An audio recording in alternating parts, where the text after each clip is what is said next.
আসসালামু আলাইকুম। আশা করি সবাই ভালো আছেন। তৌহিদ আফ্রিদি একজন কন্টেন্ট ক্রিয়েটর। ব্লগ করে, ব্লগে অনেক কিছু তুলে ধরে দেশের জন্য। খুবই ভালো একজন ব্লগার। পাশাপাশি তার বংশের পরিচয় তো এটা আপনারা ভালো রকম জানেন। তার বাবা মাই টিভি চ্যানেলের চেয়ারম্যান। তাদের অনেক খ্যাতি রয়েছে, কিন্তু বিশেষ করে তৌহিদ আফ্রিদি একজন বিতর্কিত মানুষ। তাকে নিয়ে অনেক বিতর্ক হয়েছে, ইতিপূর্বে আপনারা এটা দেখেছেন। কিন্তু নতুন করে কি বলে বসলেন আমাদের অনলাইন অ্যাক্টিভিস্ট ইলিয়াস ভাই, সাংবাদিক ইলিয়াস হোসেন। তিনি বলতেছেন যে ডিবি হারুনের সাপ্লায়ার তৌহিদ আফ্রিদি এবং ওর বাবা মায়ের অপকর্ম নিয়ে অনুসন্ধান চলছে। কোনো তথ্য থাকলে ইমেলে জানাবেন। আমার অনেকগুলো পেজ তৌহিদ আফ্রিদি নষ্ট করেছে।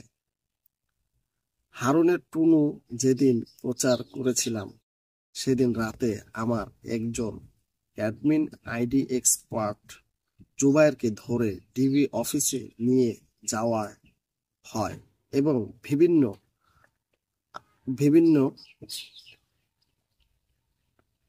বিভিন্ন জায়গা থেকে হারুনের ভিডিও সরাতে নির্দেশ দেয়া হয়। তৌহিদ আফ্রিদি সে রাতের পুরোটা সময় হারুনের অফিসে জামাতের কোনো পেজ বড় হলেই সেটা নষ্ট করার দায়িত্ব পালন করত আফ্রিদি।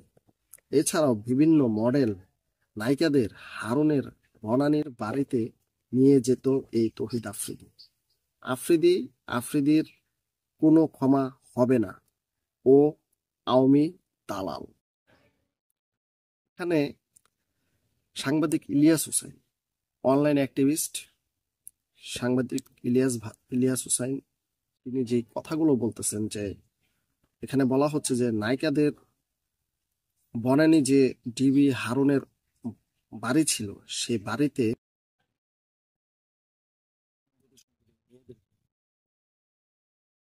আফ্রিদি নিয়ে যেত হারুনকে খুশি করানোর জন্য। এবং কি জামাতের যে বড় বড় পেজ আছে, জামাতের অনলাইনে যে পেজ, সেগুলো বাতিল বাদ করার জন্য সে আপ্রাণ চেষ্টা করত এই তৌহিদ আফ্রিদি। এখন সাংবাদিক ইলিয়াস হোসাইন তিনি যে কথাগুলো বলেছে, এখানে তুলে ধরেছে, এটা তো কোনোভাবে মিথ্যা হওয়ার কথা নয়। আর যেহেতু তৌহিদ আফ্রিদিও একজন পরিচিত লোক, একজন বাংলাদেশের নাগরিক, তারও 10 জন পরিচিত লোক বাংলাদেশে আছে। কিন্তু এখানে তাকে সাংবাদিক ইলিয়াস হোসাইন তিনি বলতেছেন যে ও আওয়ামী লীগের দালাল। তো আওয়ামী লীগের দালাল কথাটা যে বলেছে, এটা তো সাংবাদিক ইলিয়াস ভাই না জেনে শুনে বলেনি। অবশ্যই কিছু হয়েছে, তা না হলে সাংবাদিক ইলিয়াস হোসেন কেমন এই কথা বলবে? তা না হলে বলার কথা নয়, তাই না? তারপর জুলাই আগস্ট যে আন্দোলন হয়েছে, সেখানেও নাকি তাকে নিয়ে বিতর্ক সৃষ্টি হয় এই তৌহিদ আফ্রিদিকে নিয়ে। সে জুলাই আগস্টের বিভিন্ন কৌশলে সে জুলাই আগস্টকে বিতর্কিত করার জন্য, বা মাননীয় প্রধানমন্ত্রী সাবেক শেখ হাসিনা তাকে তার পক্ষে কৌশলে কৌশলে তার পক্ষে নিয়ে নিয়ে কথা বলেছিল। এগুলো নিয়ে অনেক বিতর্কিত তার ব্যাপারে আছে। তো সাংবাদিক ইলিয়াস হোসাইন তিনি যে কথাগুলো এখানে তুলে ধরেছে, যে উনি আওয়ামী লীগের দালাল, তার কোনো ক্ষমা হবে না, এবং কি জামাতের বড় বড় পেজ নষ্ট করার দায়িত্ব পালন করত তৌহিদ আফ্রিদি। এছাড়াও মডেল নায়িকাদের হারুনের বনানীর বাড়িতে নিয়ে যেত। এই বিষয়গুলো নিয়ে এখন মুখ খুলেছে সাংবাদিক ইলিয়াস হোসেন। তো সাংবাদিক ইলিয়াস হোসেন যেগুলো তুলে ধরেছে, এগুলো যদি সত্য হয়ে থাকে, তাহলে বাংলাদেশে আইন আছে, তদন্ত তদন্ত করার জন্য তদন্ত প্রতিষ্ঠান আছে, আইন প্রশাসন আছে, তারা তদন্ত করে দেখুক আসলে এটা কতটুকু সত্য।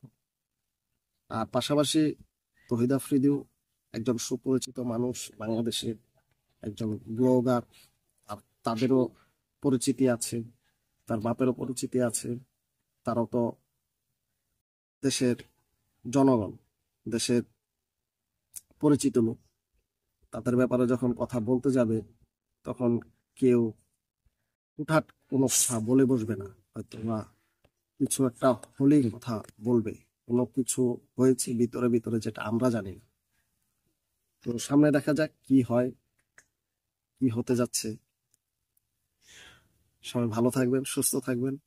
আর আপনারা যদি কোনো কিছু জেনে থাকেন অবশ্যই আপনাদের মতামত জানিয়ে যাবেন। আল্লাহ হাফেজ।